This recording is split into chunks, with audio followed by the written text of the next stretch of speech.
Today I'm joined by our buyer for South Africa, Jo Locke MW, and together we're going to give a bit of an introduction to start with on Painted Wolf, just while we hopefully get Jeremy connected. Hello Jo, how are you this evening? Oh, I think let's unmute you. Good, thank you, good to see you. Lovely. So, as I said, we're hopefully waiting for Jeremy to get on with us, but hopefully some of you joining us this evening will have some of the Painted Wolf wines. If you do, please let us know in the chat what you've got. I myself have got the Roussanne, and Jo, what wines have you got this evening? I've got the Guillermo Pinotage and the Old Vine Chenin Blanc. Lovely. Go classic South Africa for my choices this evening, and Jeremy hopefully will have the Roussanne and the Syrah.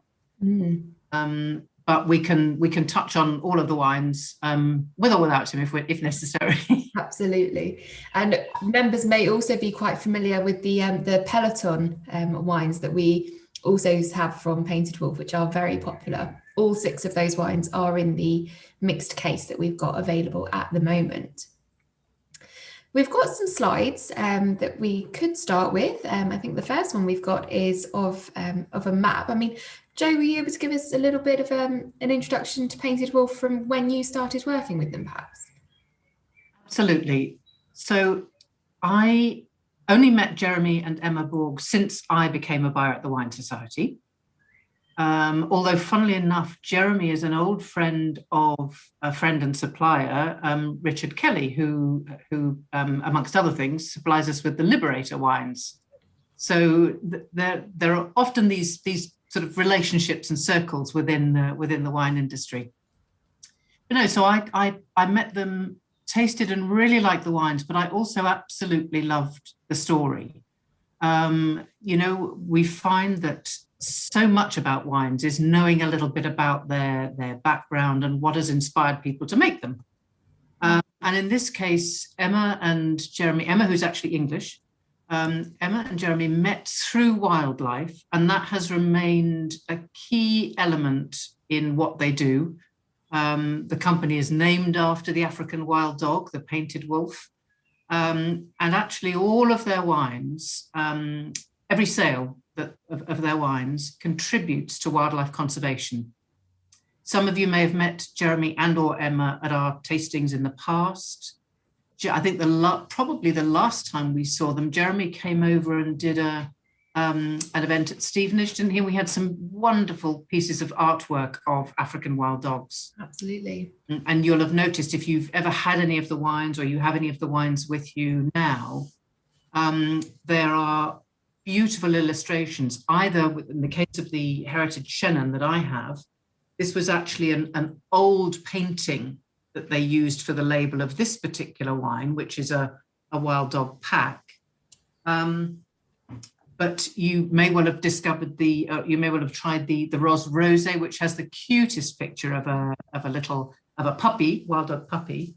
And then there's another iteration of the design here. And all of these designs are either by friends of theirs or by people who are involved in the supporting wildlife conservation. So again, it's the most wonderful circle of contacts working together for good causes. Yeah. So I met them only when I first started at the Wine Society, and their business has developed since then.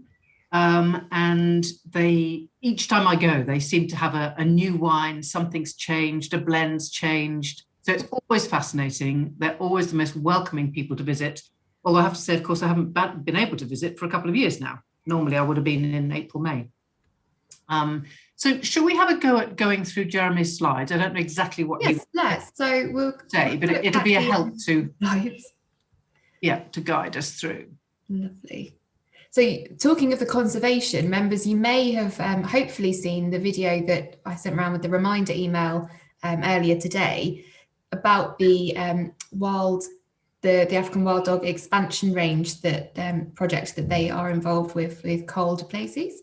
If you haven't seen that, I will be sending it in the follow-up email as well. So do take a look at that. But the first slide we've got is of their vineyard sites within South Africa.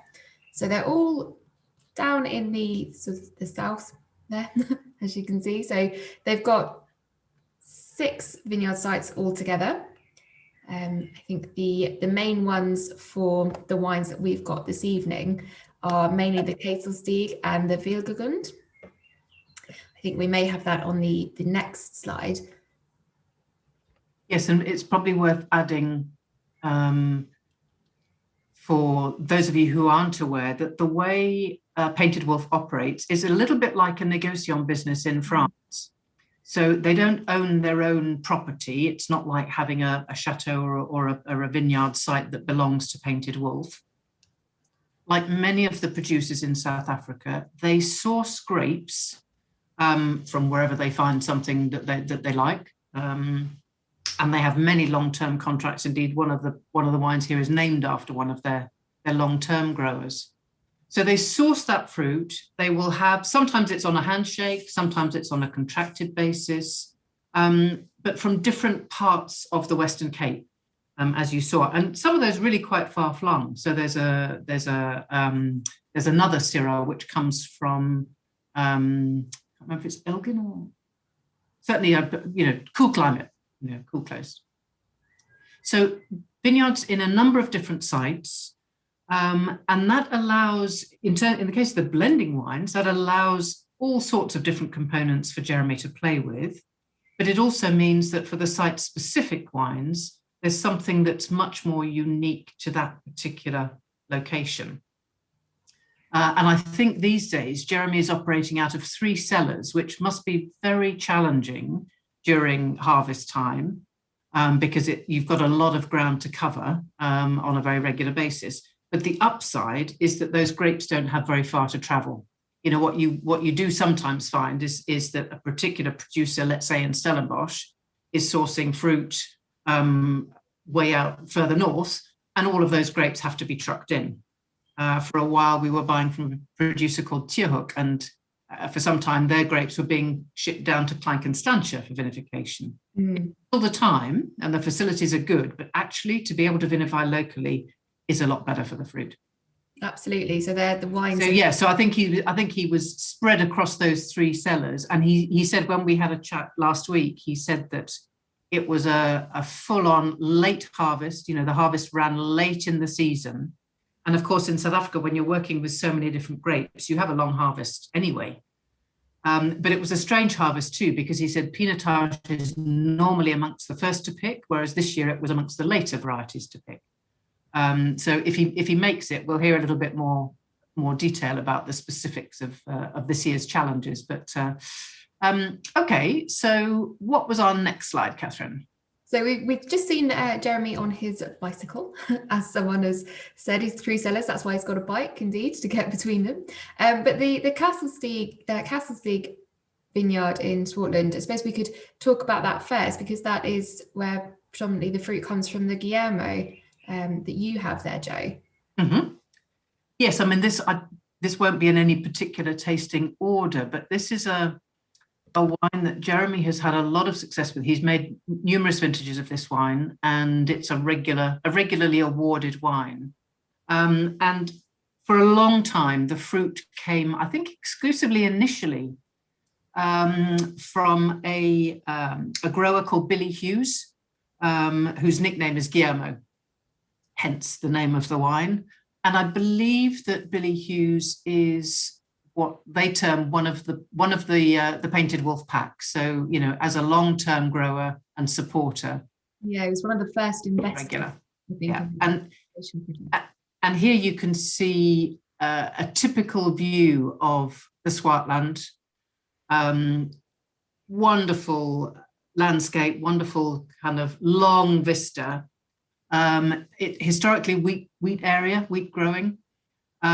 You've got some fantastic big green looking vines there. I don't know what particular time of year this would have been, but this is one of the areas that in the last few years has been very hard hit by the drought. In fact, a lot of vineyards were lost over the last few years, but happily this is a healthy looking vineyard.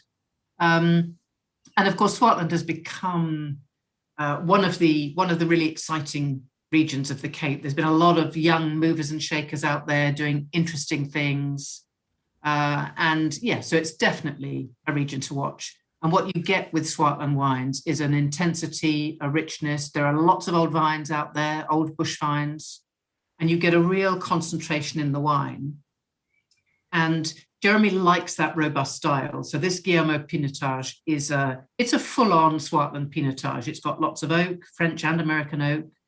And it's a really rich and velvety example. Bit of herbiness to it, but it's very smooth, really nice supple tannins. Pinotage can tend to have a bit of bitterness if you don't handle it well in the cellar, but you don't get that here at all. You've got such rich, ripe, velvety fruit. That's looking really good, really good. I think the next slides we've got, lovely, there we go. We've got some of Jeremy's own vines there in the vineyard labelled with his name, so they know whose is who. And this is an example of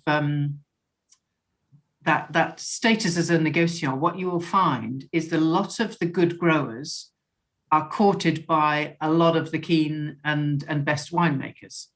So you will find that a particular vineyard or a particular plot or a grape variety will be shared between a number of familiar names, shall we say. So for example, the Roussanne, which I think you said you've got, Catherine, one of the people may have, that comes from this, I don't know the grower's name actually, but it comes from the same grower where Chris Williams of the Foundry sources his Grenache Blanc, which is a regular award winner for him. So you find this, it's a very close-knit community, and you will also find, particularly in the more challenging years where there are shortages, you'll find that these guys are all on the phone to one another to say, I'm a bit short of Roussanne, can you spare me a bit? And this goes on all the time through the harvest period, because basically a lot of the people, particularly in these low yielding climates and regions, you will find that they'll make an estimate of what that yield is going to be, but it won't necessarily turn out quite as much as they thought at the outset. So they may have forecasted a particular volume that they're hoping for to satisfy a certain bottling volume, and then maybe the yield is down. So they're then going to friends and colleagues in the industry to say, okay, well, can you spare me a little bit more? Yeah. And I have to say, it's a very supportive industry. They bend over backwards to help one another, either in case of crisis or simply, okay, well, I'll swap you a bit of this for a bit of that. That goes on. Absolutely, a real community within the growers. So the grower for Roussanne is actually Willie Moster, I think. Oh, thank you. The grower. So does it tell you that on the bottle? It doesn't on the bottle, but I would recommend to members that if you do want to have a little bit of the in-depth information to the wines, the Painted Wolf Wines website is one of the best wine websites that I've seen. There's some excellent fact sheets on there and some really nice imagery, as well as what we're sharing in the slides here. But it gives you a real insight into what they do. Now, just a little update on Jeremy. We are trying to get him connected, so hopefully we will have him with us this evening. But if you don't mind, members, we are just going to carry on for a little with myself and Jo, and we'll hopefully give you the event you're hoping for. I just spotted one question that flashed up just then. Apologies, I didn't catch the name. The question was, are they sourcing organically farmed fruit? And in some cases, yes, in some cases, no. So, for example, the Swartland Syrah, if anyone has that comes from organically farmed vineyards. I don't know if they're certified, but they're certainly organically farmed. So some and some. It'll be quite a mixture in terms of where the fruit comes from. It's an interesting point, isn't it, Jo, with the sort of the organic biodynamic, because in something such as winemaking, which is it's nice agricultural farming, to not want to put too finer points on it. If you go for a full organic route, it can limit you in some respects. If you haven't got a good year and you're trying to be organic, it's not going to be viable financially. And this, as we've seen from the community feel of the vineyards, it's very much their livelihood. So it's perhaps with an aim to be organic, but it's not always the route to best go down for everyone. That's absolutely right. Actually, a lot of people don't go that final stage to full certification just for that reason, because it then does limit you. That said, particularly when you're in a climate like the Swartland, the amount of treatment required for the vines is way less anyway, because it's dry, windy, so you get much less disease pressure than you do in many other areas. Well, now these are a couple of super shots actually. So on the left, some old vine Chenin Blanc that has obviously still got a little way to go to ripening, partly because you can see the vines are still so green and lush, but also those grapes are still really quite green, whereas ripe Chenin goes a lovely yellow, golden yellow, often slightly speckly grapes. You can also see the old vine, that amazing vine trunk. It looks as if it's an old bush vine, which I'm sure it would be at that sort of age anyway.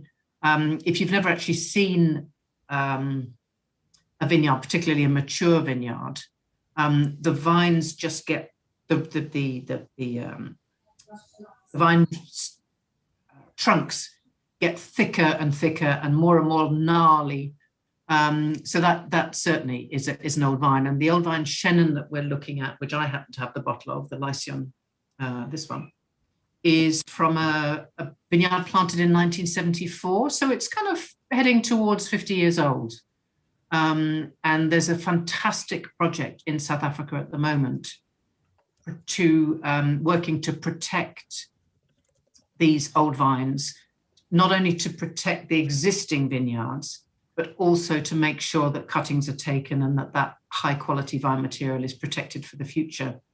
It's something that's happening all over the world. There's such a recognition for top quality old vines, and a recognition that, they can only go on for so long. They're not indestructible. In fact, again, in the drought in South Africa in the last few years, a number of wonderful old vineyards were lost. They simply couldn't continue. But in South Africa, they've got it's a more formal operation that's now fully up and running, identifying, certifying, and protecting those old vineyards. So you will gradually see more and more of these wines with a little heritage seal, which will appear. It'll appear on the capsule, along with the Wines of South Africa Integrity and Sustainability seal. You will get this seal that tells you that it's a certified vineyard. Aha! We have the man himself. I'm so sorry. I've been struggling to get on. I do beg your pardon, but I'm here now. It is wonderful to see you. It's great to see you, and you look as if you're in good shape. Your biking over the weekend didn't cause you any too much harm. Oh, it's actually next weekend. Oh, is it? Okay. I had two tastings both on Friday and Saturday last week. So okay, last weekend, yeah. So Saturday and Sunday rather. I beg your pardon. All right. Well, look, welcome, Jeremy. I'll hand over to you and back to you. I'm so sorry. I've been fiddling around. We migrated my computer onto a new system this weekend, and I was struggling to get onto the Zoom. So I do apologize to you. Not at all. You're here now, so take it away. Exactly. Right. That's the important thing. Jeremy, we've touched on one or two of the slides. Catherine and I have just chatted very generally around them, but I think it would be a good idea if you could sort of go back to where you would have started, and just your story of Painted Wolf, because it's such a wonderful story and you're going to tell it so much better than I can. Absolutely. So I do apologize to everybody that's logged in and expected to see me straight away, but it's thank you very much for having me. And basically we're a smallish wine company in Parliament, South Africa, and started about 15 or 16 years ago. And it was the company was started out by Emma and I to basically try and sustainably fund conservation. I'd worked with her in the safari industry in Botswana years and years ago, and actually on our wedding day we made a pledge that we would try and do something to help conservation and the like, after we'd had a very interesting couple of years living in the wilderness in Botswana. And anyway, the thing that the species that we eventually arrived at after trying lots of different ideas was definitely not something that would have instantly come to my mind to have a fine wine ambition with, because African wild dogs that we support are rather smelly. They're very rambunctious, full of beans. But anyway, they are really one of the most interesting, one of the most captivating of all large African mammals, and they are in fact our most endangered large mammal in South Africa. There are only roughly 450 African wild dogs remaining in South Africa from a population that would have in past years been tens and tens of thousands of them, and yeah, possibly even hundreds of thousands. And yeah, there they are. They're unbelievably charismatic and interesting creatures.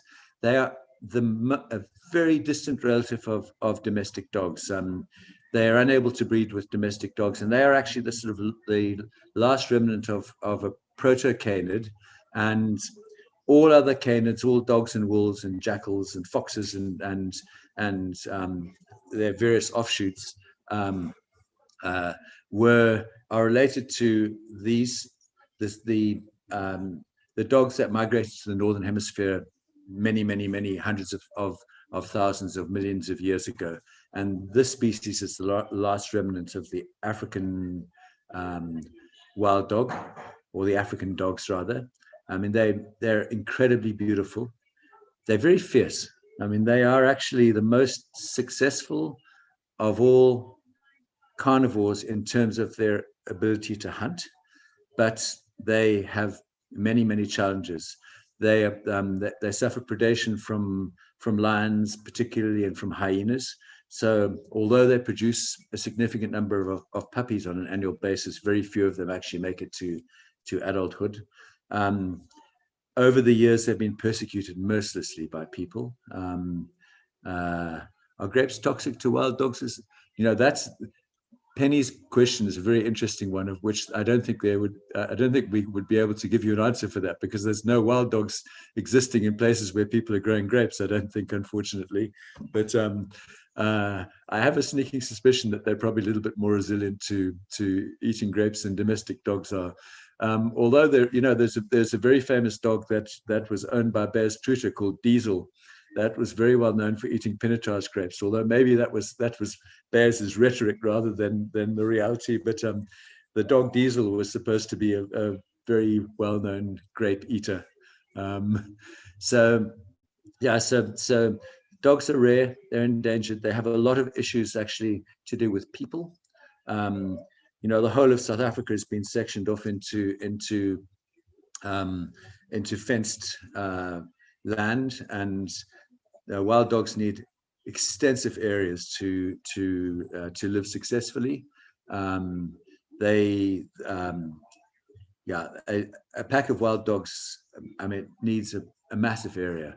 I think one of the slides that was once shown actually was a slide that showed the whole area of Greater London, and that area could hold something like 30 African wild dogs with a normal prey load, and the same area could hold about 120 lions with the sort of prey load that you would find in an area of that size. So they need very extensive areas of land. So we've been supporting them and helping them. They're not related to dingoes except very distantly, actually. They're as related to dingoes as they are to domestic dogs and wolves. We've got involved with a number of projects to help with the conservation of dogs, and any wine that you purchase from the Wine Society contributes actually to the Tusk Trust in the United Kingdom, and Tusk turn that money around, and they fund 3 different conservation organizations in Southern Africa, 2 in Zimbabwe and 1 in Botswana. The Botswana Predator Conservation Trust, and then something called Painted Dog Conservation, and then a third one that's called the Lowveld Wild Dog Project, which is in the southeast of Zimbabwe. And we're involved with, we fund different conservation organizations in different ways from the different countries that we supply wine to. And from our wines in South Africa, we fund something called the African Wild Dog Range Expansion Program. And I made reference to the fact briefly a second ago that space is an issue for African wild dogs. And I mean, one of the key strategies actually to ensuring their future is to secure viable new facilities for them, or new places for dogs to move to. So the African Range Expansion Program seeks to find new reserves to move dogs to. And the genetic pool of African wild dogs is quite small too. So if you want to successfully propagate the species and successfully encourage the species, the gene pool needs to be mixed up. African wild dogs are very, very highly managed as a species. In South Africa, there's a national register, and practically every single wild dog is known to conservation folks. So, but this project that we're involved with, as I mentioned, was finding new places to take dogs to, and the project started actually in a reserve called Gorongosa in Mozambique, I'll answer Penny's question later. Thank you.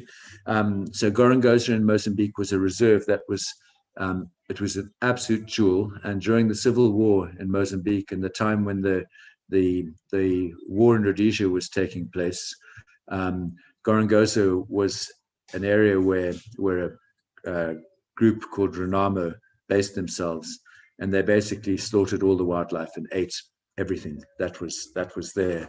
And 20 years ago, 25 years ago, this incredible pristine wilderness had nothing in it practically except for birds, a few hippopotamuses in the river, and a few crocodiles, and things like genets and small species.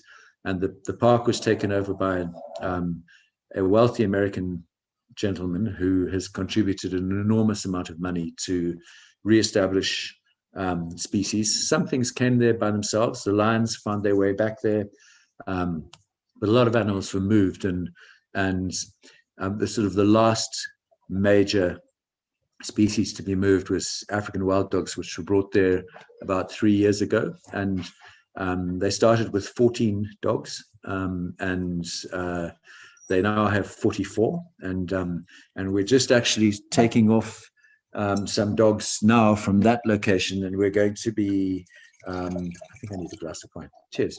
We're going to be moving those dogs to Malawi in the next few weeks. So African wild dogs have been functionally extinct in Malawi for 20 or 30 years. So from Gorongosa, some male dogs were flown to Aboma. This is Roussanne that I've just poured in my glass, and I'm going to tell you about Roussanne in just a minute. Once I just finished with what I'm talking about now. So the dogs were I'll just show you the label of that. There we go. Dogs were moved Actually, it was a breakout pack from the main pack. And when dogs get to a certain stage in their life, they look for mates, and this group of males started to move away from the main pack to seek a new pack to join, or seek some females to join. And because there's a limited number of dogs in the area, they haven't been able to find some. They were moved out into community land, and they started eating goats and eating livestock that belonged to the local African people, and that's an unacceptable outcome. So the dogs that were darted and were moved and put into a boma, these few males, and they have been paired with some females from another reserve, and actually.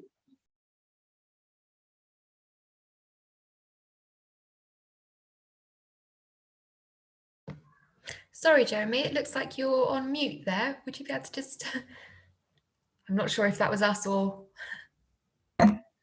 I was so excited to have a glass of wine in my hand that I muted myself. So Go ahead. Yes. So the dogs were flown to the males to meet three females, and we were asked to help with a donation of money quickly. So most of our donations in South Africa go to something called the Endangered Wildlife Trust, which is a large conservation organization and is run like a charity, say World Wildlife Fund or Oxfam or a big major charity. And every single piece of money that is spent by a charity like that has to be put out to tender, and there's a lot of due process, and decisions can't be made very quickly in those types of organizations. Everything takes a long time. And to get a light plane to fly to a remote airstrip in Mozambique, pick up African wild dogs and take it to another airstrip that has no beacon, you need a special type of pilot, special type of airplane, and you can't just put that out to tender. I mean, nobody, that's something that you'll really, really struggle to find the right airplane, the right pilot. And that type of thing needs somebody who can operate outside of a corporate sphere. So that's where our funding has become important for this project, is that we don't need to count to anybody. If I get a call or a correspondence from Cole, who's the young man who runs this thing, Catherine actually has a link that she can give you to look at some of the stuff that he does. I can actually in fact, Jeremy, the Catherine sent out the link to that wonderful video. Right. Okay. With the confirmation, and then I think the idea is to send it out again just in case anybody missed it. But okay, wonderful. I've watched it a couple of times, and it's certainly would thoroughly recommend it. So he is an amazing young man, this Cole, and we have the ability to actually make funding decisions. I mean, I just need to speak to Emma, and we agree, and we just transfer the money. So and it makes it so easy for them for things that require quick cash, where you can't go to tender. So we've just also paid for there's one man in South Africa who builds the special boxes that you use to transfer animals in, and you can't put that out to tender either. That's something there's just one guy that does that. So we paid for the boxes as well. So we can fit into a little special slot where our funding can be used for these things that don't fit in with a more corporate type of a donor. And it must be wonderful too, because when you can identify a specific project like those two examples, yes, it's something tangible. You can genuinely see the direct benefit of what you're doing with your wines, which we ought to get to the wines, or we're going to run out of time. Sorry, I mean, I'll just that make this contribution. I'll just say one very quick thing. For the last 10 years, that all I've put money into the project, and we've bought fuel and boots and things like that. And I haven't asked anybody how the money is spent. I just trust that they're going to do the right thing. So it's nice to be involved with something that's a little bit more tangible, but the other stuff is good too. So Jo, I heard when I came on board, I heard that you were talking about those beautiful old heritage Chenin vines, and did you want to pick up on that? Had you had a chance to to share that wine with the group? We didn't get to talking about the wine specifically. We were literally just talking about the vineyard, but it's okay. A wine I have here. Okay. And I think, and I don't know whether, I think one or two people in the audience have also got the wine, this particular wine, and it's a wonderful. We're talking specifically about old vines and the kind of intensity and richness and concentration that they give. But the other thing that you so often get, and I get here, is that for all that richness, you've got a wonderful freshness and salinity, minerality in the core of the wine. So there's nothing heavy about this wine at all, which is, you know, it's a real food wine or a contemplation wine. I mean, it's just delicious. There's so much going on in there. It's oaked, isn't it? But not too much. Yes. Oak. Yes. So it's barrel fermented 100%. And it's there would be, I think there's probably something like 20% new wood. I can't remember absolutely off the top of my head. I don't really tend to keep exact notes of that type of detail. That's why you have Emma. One thing you missed was Catherine was commenting and complimenting you on your website about how fantastic it is with all the background information. Yeah. So we've actually employed a very, very skillful and wonderful English lady as well called Fiona, and she won the German Wine Institute prize last year for the WCT prize, and she's helped with that as well. So right. She's lovely. She helps with all manner of things. So I've got her in the cellar doing bottling this week whilst I'm away, and so we've added somebody very strong to the team. I think you've got the 2019 rather than the 2018, don't you? We do actually. Yeah. Yeah. So the vineyard is very special. It was actually more or less derelict, and it was bought by a well-to-do fellow, and they decided that rather than pull it out, that they would try and resuscitate it and bring it back to full health. And it's taken about 4 or 5 years to get this vineyard to bear well. It's a bit scruffy looking. It's they don't till the vineyard, and they don't mow it very well. It's actually it's at the base of a west facing slope in Wellington, and the soil is called Tukulu, and it's a yellow colored soil which is a mixture of old decomposed sandstone and granite together, but it sits in what used to be a creek bed. So the soil is relatively damp, and so the viticultural decision is actually to leave a lot of weeds and stuff. So it's definitely, it's not a tidy vineyard, and like a lot of these lovely old vines, there are vines that have got, where one arm is missing, and then there's a couple that have got no fruit, and then there's one that bears in abundance and is huge. And also there are different sections of the vineyard that give you fruit of different ripenesses. This type of fruit never gets extremely ripe. By the time it gets to maybe 23.5 barreling, potential alcohol of say 13.5%, the grapes no longer ripen whatsoever, and it's quite important to try and pick at the right time. I absolutely love I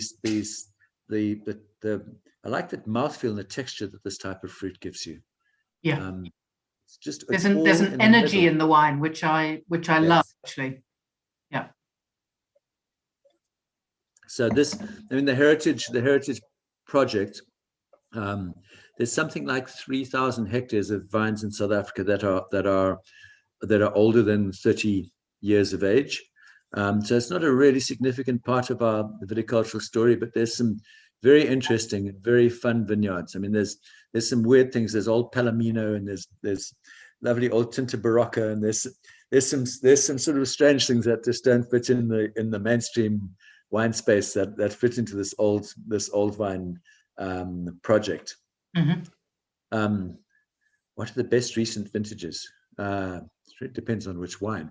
I think 2017 was considered to be a strong. 15 is considered to be a good strong vintage too, but it really depends on where you're growing your grapes and varietals as well. So I think last year 2020 was actually a stronger year than this year appears to be, especially for white wines. The 2021 vintage is a little bit weak on the white wine front. We had quite a lot of rainfall during harvest, and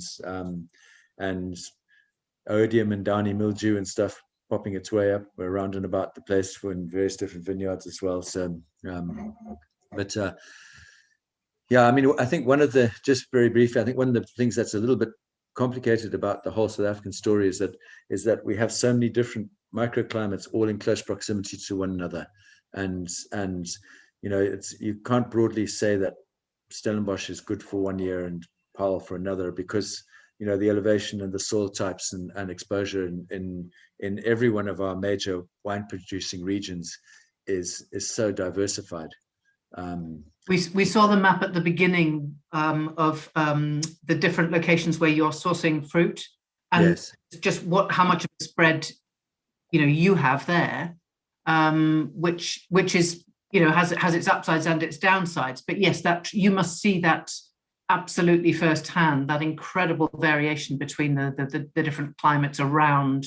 Well, there definitely is, and it's quite interesting. I mean, in one year, a specific location might give you a wonderful wine, and a different location gives you a wine that's a little bit more pedestrian, and the following year you switch it around, and Swartland has got great grapes, but Walker Bay's grapes are not so special, and they're not really that far apart from one another. I mean, we're not talking about the Rhone Valley and Bordeaux here. I mean, it's 170 miles apart from one another. In these, but there are really significant differences, and even in Hemel, which I'm exploring now and have bought grapes from, the bottom end is much rainier than the top end. When you get to a certain place on the ridge, the rain stops, and then you just go. I mean, literally on the top of the ridge, it's very, very different.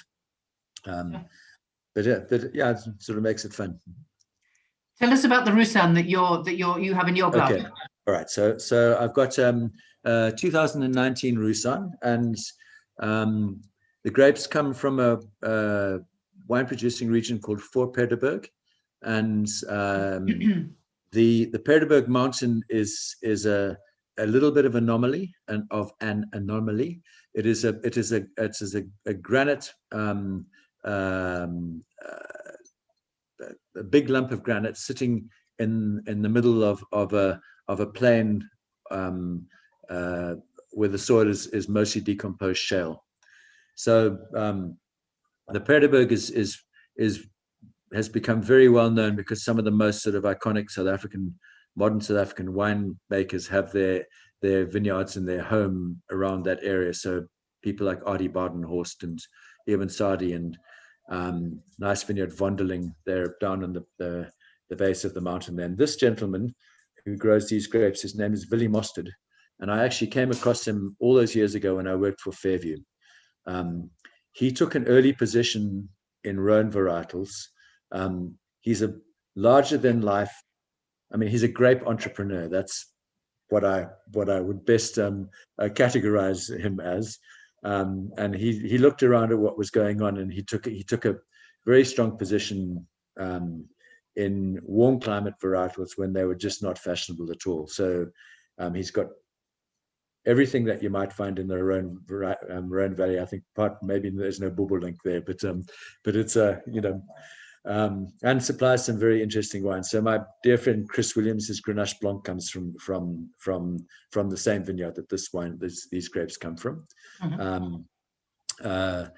The wine it's pretty simply vinified, whole bunch pressed, settled into barrels without any commercial yeast. I see a nice friend there. Hi, Philip.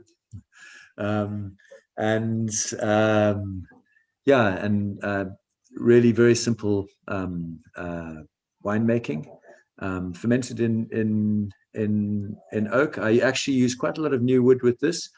I bought some very expensive, super tight grained French oak barrels that are produced for making white wine, and I think they'd probably be used mostly for white Burgundy, and they seem to have lent a very elegant feel to this wine. The thing that I absolutely love about the variety, and which is really, really exciting for me, this wine is grown in a warm place. This is a northeast facing site. The soil reflects a lot of sunlight, and it's a wine that has real finesse and elegance. I mean, it's when you smell this wine, you cannot imagine that this wine comes from a place that's hot. And the overriding aroma of this wine, the thing that I just love about it is it reminds me of springtime in England. It reminds me of going to Richmond Park or to out in the country, and when in a beautiful sunny spring day when there's a meadow full of little buttercups and little yellow daisies. It's got that sort of a lovely floral character, but it's not pungent in any specific way. It's just this very, and maybe bluebells, yes, absolutely. It's just this broad spectrum of English meadow flowers, and this little underlying aroma of sort of lemon custard or lemon curd. I think obviously the wood is probably helping with that, and this wine has partially gone through malolactic as well, which would also help with that character.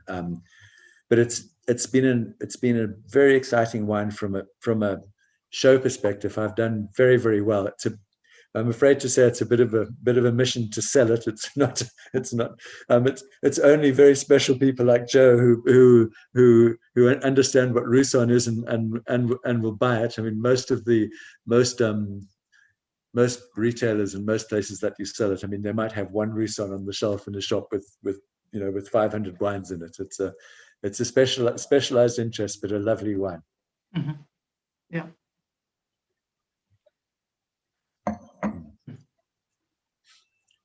And do you also have the Syrah?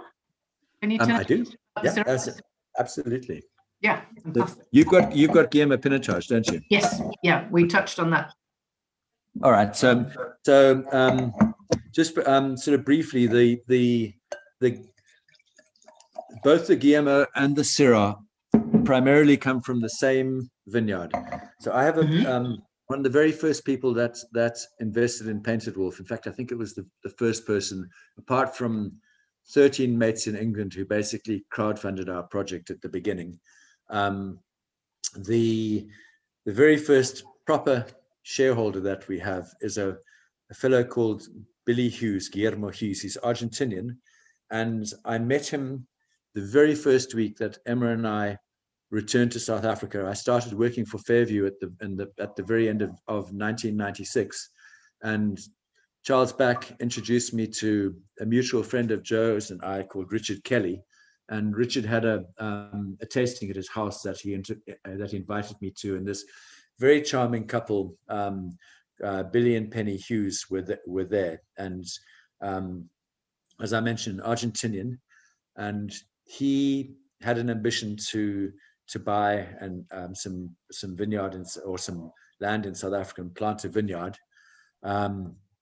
So he bought in the late 1990s. He bought a old wheat farm in the Swartland. He was very captivated by the wine that Ibn Sadi was making at that stage at Spice Roots. He was my colleague in those days in the past, and basically the vineyard that he bought was planted as a sort of copycat of what the original mix of Spice Root had been, and it all went very well. At the beginning, actually, he had very few customers, and the first few years he had a surplus of grapes, and I sort of made a deal with him that if he helped me with grapes, that I'd try and make sure that we could sell his grapes, make wine and sell his grapes forever. So he just gave me a credit to buy grapes for him in exchange for shares in Painted Wolf. And actually, at the beginning, I used to get lots of grapes from him. One year, I think we got 60 tons of grapes from his vineyard. I mean, I only crushed 32 tons this year. I was making way too much wine in the past, and I simply couldn't even sell all this wine that I was making. We were putting very expensive wine into our original, the very first. Well, I have a range of wines called the Den, but anyway, the very first range of wines that we did, it was all this very expensive wine that I was making was being buried into there. But anyway, as life has gone on, I've got rather less of these grapes, and they go to now lots of very posh addresses. But the Guillermo Pinotage and the Syrah are from the same location. The soil is decomposed shale. It's quite rich in iron. It's sort of the Malmesbury shale soil type. Rainfall very low, 350 millimeters of rain a year would be an average, 350, 370. The rainfall where that Shannon comes from is nearly 1,000 millimeters a year. I mean, it's just and these two sites are 20 miles apart from one another. It's really staggering. Crop very low. Well, you can see these Shiraz grapes hanging on the picture on the right hand side on your screen over there, and you can see actually a little stress on the leaves as well. The leaves are all curling up slightly. So crop level is very low, and when the vineyard is on song, it produces some of the best fruit in South Africa. But it's not an every year vineyard, unfortunately. In some years, the last few years of the drought that we had were really, really problematic. So when I mentioned that both of these, the Syrah and the Guillermo Pinotage, are made only in part from these grapes, I've actually had to find some additional sources of grapes so that I can, well, one, that I could have enough volume, and the other thing is that he supplies now the Molyneux for the, so this the Syrah, for instance, is the same. The block is right next to the block that goes to the Ironstone for that very expensive Syrah. David and Nadia Sadi and KWV and a bunch of people buy his grapes now, so I have the diminished access to them, unfortunately. But there are some other nice grapes around, so one shouldn't. The one thing though that Billy's grapes are that's very important is they're all organically certified, and it was part of my sort of plan and ambition for Painted Wolf to eventually become an organically certified vineyard or wine producer, but I no longer get enough of the grapes to warrant actually paying for the cost of certifying the cellar and all of the issues of having it audited and the like, because I think you need to process 50 or more tons of grapes for it to really be something that makes economic sense, or sell your wine for, I mean, if I sold this wine for £50 a bottle, maybe that would work, but you know, it's with the positioning that we have, and I mean, I try and make wine that I feel that ordinary middle class people can afford, or regular middle class people can afford. You know, and I'm just not comfortable to sell wine for £70 or £100 a bottle. It's not me. It's another guy. you know. So anyway, but had we run through all the slides? I'm not sure, actually. I'm not quite sure what Fiona sent you. Oh, okay.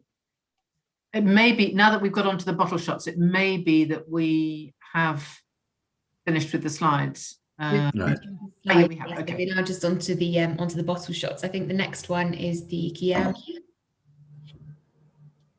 So I'm conscious that we're now up to time. So Sorry. apologies everyone that timing has been so tight. I wonder if is there you guys behind the scenes, I've seen 1 or 2 questions popping up, but are there just a couple of questions that kind of group a few themes that we could ask Jeremy to answer for us before we finish? Yeah, we do have some questions that we're very happy to go on with. And members, if you aren't able to stick around now, I will be sending the recording out to you tomorrow. Great. But perhaps just before we go on to the questions, perhaps are we able to just touch on the Guillermo that you've got there, Jo? Or have we just done that one?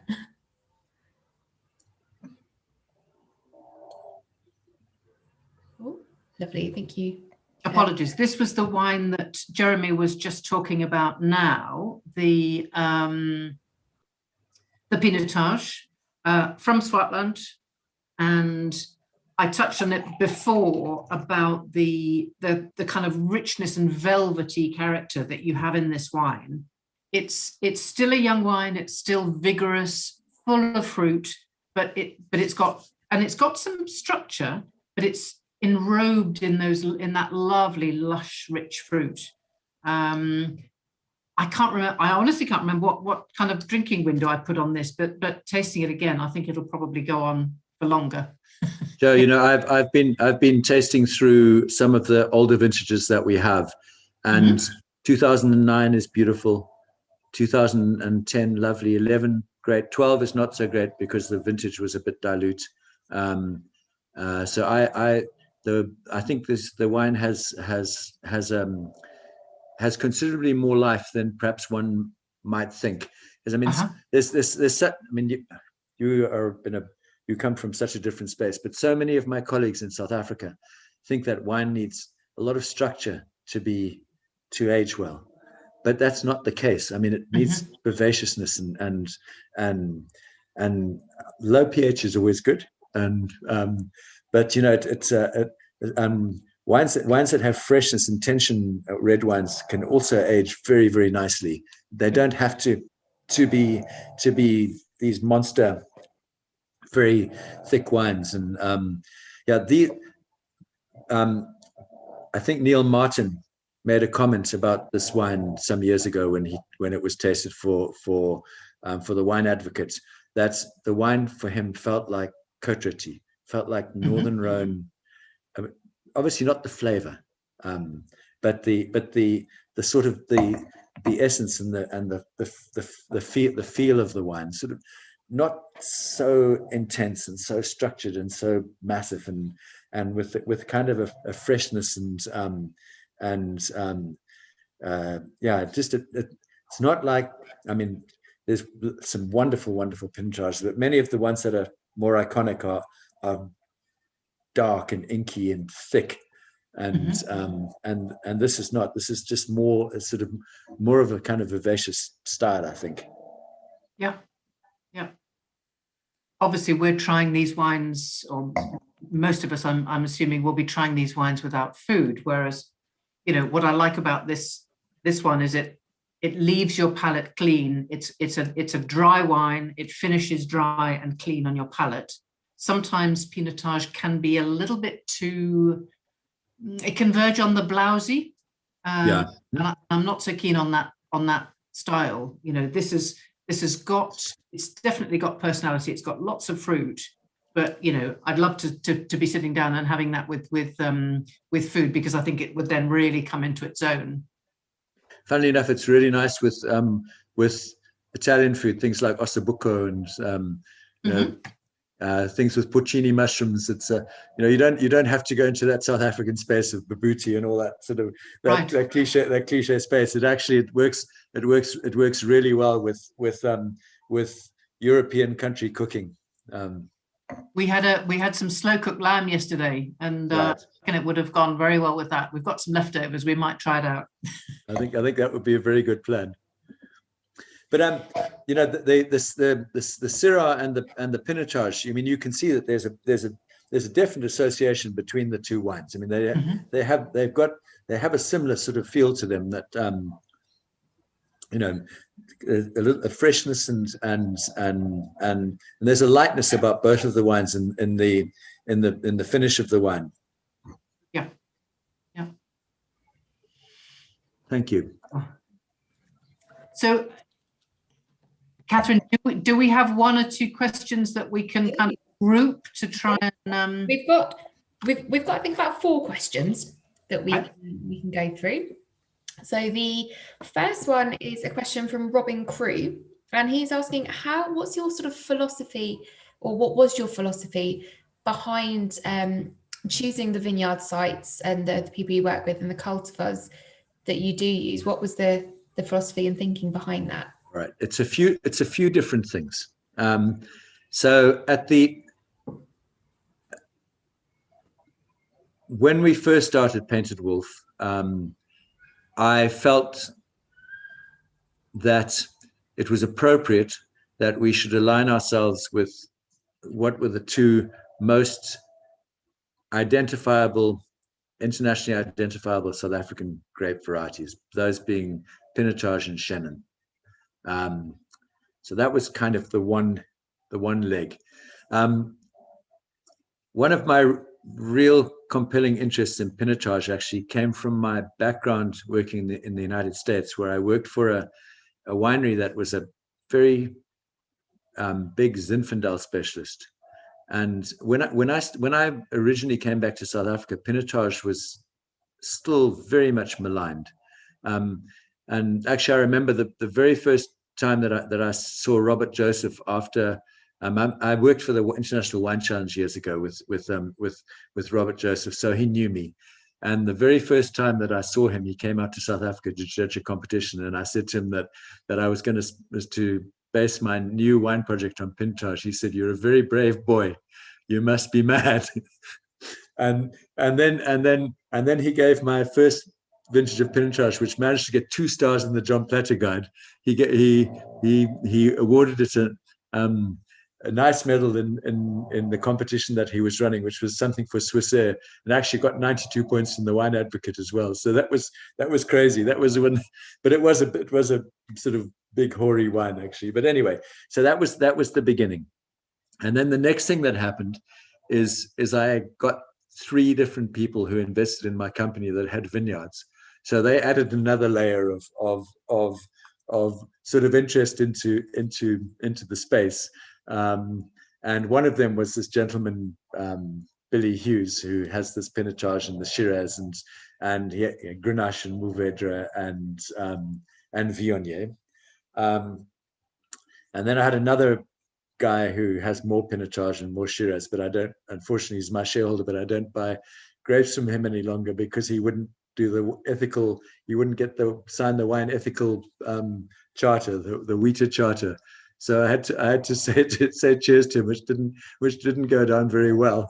But anyway, and then I mean, the other thing is I'm keen to be a big fish in a small sea rather than and also then also running guy in the biggest space. So that kind of attracted me to things like Roussanne and I've got some Carignan on the go now and some Grenache and things like that. I'd rather do. I mean, I'm a bit of a coward maybe, but I'd rather do well in a space where there isn't too much competition. I mean, you attract more attention like that. And I'm never going to make the greatest Cabernet in the world, and I'm never going to make something that's going to make anybody in Chassagne Montrachet nervous. So that's so I'd rather work in those things. And then the fourth thing that's kind of been been a motivating factor for me over the last 3 or 4 years is global warming and drought. Actually trying to position our business in a way that we are protected against climate change to the best of our ability with the very limited amount of resources that we have. So I started looking for grapes from other areas. So I've got grapes from a very high altitude site in a place called Brederkloof. And Brederkloof is normally bulk wine, but there's some vineyards at about 2,000 feet above sea level, 2,500 feet above sea level, that produce wines of quite considerable finesse and purity. And then down in Hemel and Arda. And I guess my last very important criteria, and it's the criteria with everything that I try and do in business, is, I mean, Painted Wolf, we want to do a deal with nice people. We want to do business with nice people that who are ethical and who treat the world and the people around them in an appropriate way. And that's my most fundamental business rule is I want to do business with people that I'm happy to have in my home, that, you know, I don't want to have to negotiate with every single piece of business that I do. I want to do business with a grape grower who if I say to them, how much money do you need for your grapes? And they say I need 10,000 Rand a ton, that I feel, okay, they're going to give me good value for 10,000 Rand a ton. I don't have to say, oh, well, you know, it's going to be, can't we do 8? Or, you know, I want to do things simply and straightforwardly. And does that answer your question? I mean, there's a few different things there, but it actually encapsulates how we think. Yeah, I think it really covers everything that Painted Wolf is about. I mean, it's, you know, it's just given us an insight to every facet of your kind of business model. Sounds too corporate, but your kind of attitude to. Well, it is a business model. I mean, you know, the thing is, it is a business. I mean, we run a business, and I have shareholders, and although I haven't paid any dividends to my shareholders in 13 years, they do get wine, and hopefully the end game is that if we continue, I feel, to push out good energy and to do things in a positive way, that the mass of our business will just continue to grow, and that eventually those people that have been so patient with me and so understanding of a business that gives rather a lot of money away will actually have something of value at the end of the day, and the business will be worth some proper money. But yeah, we run a business, although there's a lot of charity involved. Absolutely. So the talking of sounds like the wine society, though, doesn't it? It's not dissimilar, is it? So talking of growth, that does lead us quite nicely into the next question that we've had from James Williams Ellis. He's asked about the old vines. How accurately can you predict the yield? And is that something that, you know, you've touched on global warming? Is that a concern that actually there's lower yields? I suppose with lower yields, you're getting a higher concentration, perhaps, but from a kind of production perspective. Okay, so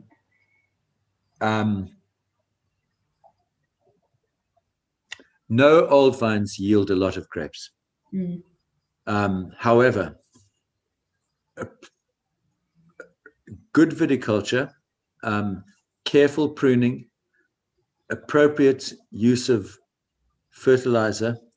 In the case of the vines for Lycaon, it's something called bounce back, which is basically chicken manure. So it's fertilizer from a natural source. Patience, because I mean, a lot of the older vineyards have been allowed to fall into some neglect. They often returned very small revenue to the people that owned them, and they only remained in the ground because often the people who farmed those grapes just couldn't be bothered to take them out. And you know, so most of them are there by a quirk of fate rather than by any you know, premeditated desire. Most of the vineyards are unfashionable grape varieties. So I mentioned there's Cinsault and Palomino and Semillon. There's things that people struggle actually to sell that are the and even Chenin. I mean, I know Chenin is ubiquitous and there's a lot of South African Chenin, but when you start to get to 20 quid for a bottle of Chenin Blanc and from South Africa, you're in a pretty rarefied space actually. It's, you know, it's not that many customers for that wine. So yeah, the yields are low, but what the Old Vine Association is doing is that they are providing a platform to explain these wines to a broader community, and it is quite a specialized community on the whole. It's mostly restaurant sommeliers, you know, the likes of Tim Atkin, sort of those types of individuals who are excited about it. And then nerdy places that you sell wine, like in Japan. I mean, Japanese people fall over backwards and do backward somersaults at this type of stuff. But you know, you don't have Japanese housewives going to Tesco's every week and buying and sticking 6 bottles of Sauvignon Blanc or Chenin Blanc in their trolley and walking out. So it's a, you know, different sort of a space. But yeah, I mean, and in terms of global warming, almost everything in South Africa that is registered as old vines are climate resilient. They are largely the grape varieties that were brought to South Africa a long time ago, and almost all of them, some of them come from warm places, so things like Tinta Barocca and Palomino and various different types of muscats. I mean, they're from Spain and Portugal originally. The very interesting thing with Chenin, I had the privilege to attend a Chenin Blanc symposium in France a few years ago, and there's a guy called Marco Ventrello. He's a viticulturist with KWV. He's a really clever and really very cool guy.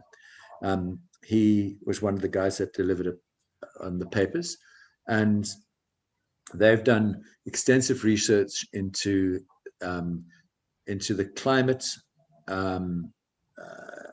resilience of Chenin Blanc, the resilience of Chenin Blanc to viticulture in warm climatic conditions, and its ability to produce wines that have distinction and have great acidity and have great flavor from warm places. I mean, there are lots of warm places in South Africa where the Chenin is over irrigated and it's rubbish, but that wine that you tasted, I mean, that's from a warm place.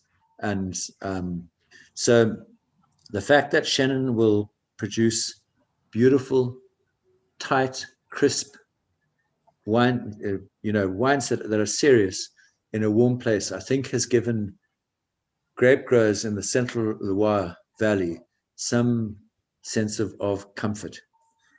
All that they need to do is they need to just slowly move some of the clones that they have to some of the clones that are developed in South Africa over a 300-year period. And so that they probably won't be forced to have massive upheaval in Anjou, to change to producing, I don't know what else they would produce, maybe Roussanne, something like that. I mean, they will probably be able to maintain the integrity of the appellation as an appellation producing Chenin Blanc way after, you know, they are maybe struggling in Burgundy to produce beautiful, tight, taut wine from Chardonnay. So it was a very, very interesting very interesting paper. It was a wonderful conference. I think, Jo, I don't think you made it. I wasn't there, unfortunately. Yeah, it was really so interesting. I mean, some of it was hokey, but there were a lot of very, very really good and thoughtful papers given by academics. But the most important one was this one about Shannon's resilience to drought, and capacity to produce wines that are very serious in warm places. I mean, I'm just going to reference those couple of people I referenced previously, like the Molyneux and Ibn Sadi. I mean, they make wines that are absolutely world-beating from Shannon, from warm viticultural regions. And I mean, it's not what you'd think. It should be like it is in Vouvray or somewhere like that. Excellent. Sorry, did I answer the question? Yeah, no, absolutely. I digress slightly, but you always have to tell a story to answer a question properly. Yeah, absolutely. Thank you very much. The next question that we've got, this is our penultimate question, is from Martin Ferrier, and he has remarked that some of your wines have a screw top, a screw cap Yes. closure, Yes. on a cork. Yes. And what's the sort of the criteria for you to decide what to use? Apart from price. Is it price? Is that the simple? Well, it is. I mean, largely. Yeah, I mean, it's the one. I mean, to a large degree, my inexpensive wines have got screw caps, and the better ones have got corks. At the beginning, actually, I used screw caps across the board, but I sell wine in some very, very weird places like Belgium and Germany, where people are incredibly odd, and they want wine with corks. So it was, it was natural. And then I know you read, when one reads marketing research and pays attention to what's going on around, and there's definitely a perception, and it continues to be the case in the United Kingdom, in spite of the fact that so much beautiful wine in New Zealand is put under a screw cap, that wine with a good natural cork is more premium than wine with a screw cap. And so I know these age-old beliefs die hard, but I mean, the truth of the matter is providing you have a good one, neither bottle leaks. So yeah. Excellent. And then I think the final question, and I'm hoping the answer to this is yes, when we're all allowed to move around the world a bit freely, is that are we able to come and visit you? You are able to come and visit me. And I'd be delighted. I mean, there are some members who've come to visit me in the past before. Actually, something that's very exciting is that we've had a very small tasting room on the main road in Paarl that has had a tasting bar with 4 seats. So it was one of the smallest tasting rooms, I think, in the whole of the Cape, and maybe one of the smallest in the whole of the commercial wine world. But we are moving to a bigger location, and we are taking. There used to be a cooperative cellar in a place called Drakenstein, halfway between Paarl and Franschhoek, and it was bought by some friends of mine 20 years ago, my shareholders actually too, and they had large concrete tanks in this old cooperative cellar, and we've knocked out 6 concrete tanks, and we're building a new tasting room there. And I'm just about to sign a lease on a 330 square meter site. Yes, it's somewhere just about where that arrow is on that. Yeah, you're right there on that road over there. I'm just about to sign a lease on a 330 square meter space to put a cellar into. And I need to raise some money to do that. So I'm probably going to do a bit of a Kickstarter campaign to raise a bit of capital to buy some bits and pieces. But that's a project. Although we're going to sign the lease on the building now and start paying rent in it, to equip it and make it into a functioning wine cellar, is going to take a couple of years to to do. I currently make wine in 3 separate locations, and then buy grapes from 7 or 8 different vineyards. And I mean, it's ridiculous. During harvest time this year, I drove 12,000 kilometers, picking up grapes, going to different places. And I'm afraid to say, for somebody that's so concerned about conservation, to have a carbon footprint like that is a disgrace. And I need to change that. But we've got to a size that we can't find a single location of the right size where I can rent space from somebody that's got actually not just the right size, but the right type of tanks. A lot of the things that we do are really small. I mean, the Roussanne is 2,000 bottles, and I think that the Chêne is 2,500 bottles. And so we have a lot of wines that are made in dinky little amounts, and I need small tanks.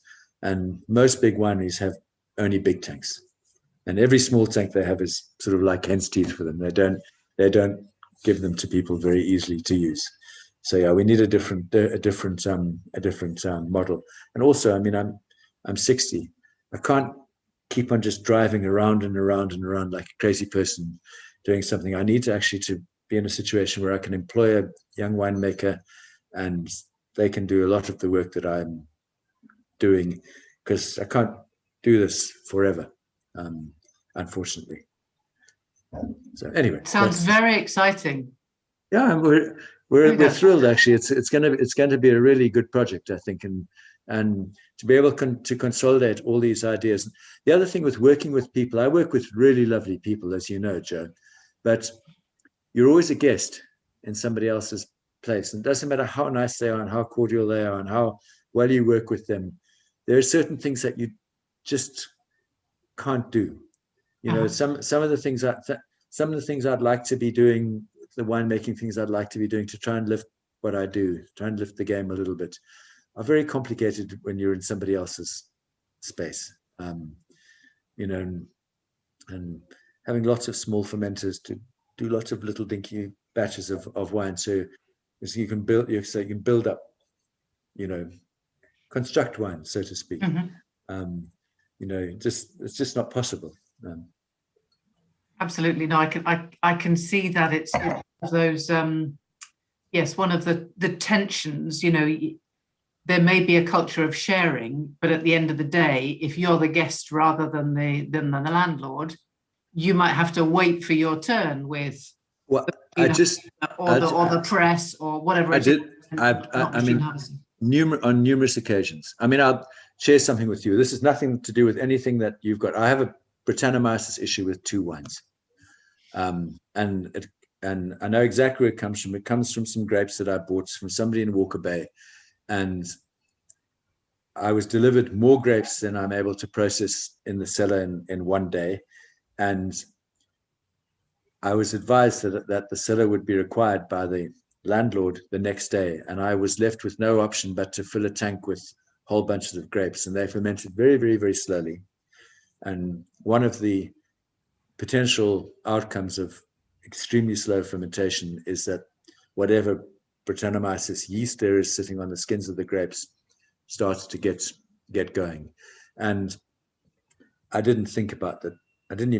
Wasn't even remotely in my mind that this would be something that I would have to deal with. And I've ended up bottling 2 vintages of Syrah from Walker Bay that have Brett in them. And, you know, if it was my own cellar, I would have been able to make a plan. I could have put those grapes into a cooler, worked on them more slowly, sulfured them properly, because you deal with Brettanomyces when it comes in the early stages just with enough sulfur. If you can do your job, if you can process the grapes in the normal way, this is not going to become an issue. So I have a lot of wine I need to open and throw away, and barrels I've thrown away 20 barrels, and you know, it's a cost, and that is a direct consequence. And it wasn't, nobody was being mean or spiteful to me, but I had to just fit in with something that somebody else required, and it's it's some very expensive school fees for me to pay. But anyway, these things happen. I mean, well, you know. Thank you for being so honest with us. I mean, these are some of the challenges and the less glamorous side of winemaking that we don't often hear about. Yeah. But of course, you know, you have these challenges all the time. That's why you have to. Indeed, I mean, you know that there's, you know, so many instances people tell you that they pick at the optimum time and they have the optimal grapes, and I mean, maybe that is the case, but quite often that's not the case, and things happen. The grapes have got some botrytis on them, or you know, there's raisin berries. There's all kinds of things that can happen, and a lot of actually what it is to turn perhaps grapes that are not in their most optimal condition into good wine is actually being on the ball and being imaginative and actually dealing with your problem when it comes in, and not sort of pretending that you don't have one. Just actually, you know, come in and deal with it, and you know, I shared a cellar for a few years with a very well-known producer from Vouvray called Vincent Carême, and a few years ago I harvested. It was actually grapes from this vineyard in Wellington, and they were full of rot. They had lots. They were full of botrytis, and Vincent took one look at them and he said, "This is, if I had these grapes in Vouvray, I'd be happy. These are so beautiful. What are you worried about? Just sulfur them. Just put 40 parts per million of sulfur when they come into the crusher. You'll have no problems at all." And I was going spare about the fact that I thought that we brought something into the cellar that was going to create all kinds of chaos and problems for me. And it's just, I mean, it's different paradigms and it's different levels of experience. And although I've been doing this for a long time, I mean, I'm an old guy who's like a young winemaker. I mean, I don't have all the experience that some of the other people have, which I think, you know, working with a lot of my nice friends, I mean, they just help me out all the time. In that sense, it's a great business. Great business. Well, indeed. I'm going to raise a glass of this wonderful Chenin. Cheers. Thank you. And say I'm so excited to hear about the new project, and hopefully by the time I manage to get to see you again out there, it might already be underway. Well, that would be lovely. I mean, at the very least, you can come and see it under construction, because I think exactly. Yeah. Exactly. No, that would be great. The work in progress would be good. Indeed. So I just want to apologize to everybody who's come on about being late. I'm so sorry. You know, I came in and I was struggling to actually get the as I mentioned, we migrated stuff onto my computer today, and I was just struggling to get the Zoom to function and to work. Well, I have to say, I was breathing a sigh of relief at the beginning as well, because we had some systems issues as well today. Yes. There was, the IS team were working on my computer remotely at, 5:30, when we were due to be getting together from kind of 22. So yes. It was slightly nerve-wracking. Right. Well, we thank got you so there much in the end. Yeah. And I have to say, the comments and reactions that I've been spotting as they've come up in the chat have been wonderful. Thank you so much, everyone, for your support. Clearly, a lot of you have met Jeremy before, either here or in South Africa.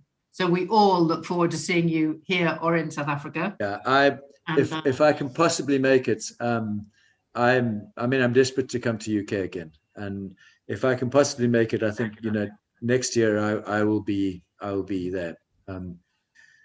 We're a little bit behind the curve with vaccinations and stuff than you, unfortunately, or a lot behind the curve. Yeah. We will hope to see you then. Both of you. Thank you very much for joining us, Jeremy, and Jo as well. And thank you, members, for sticking with us this evening as well. It's lovely to have you all, and have a lovely evening. Yes. Thank you so much. Cheerio. Cheers. Right, bye-bye.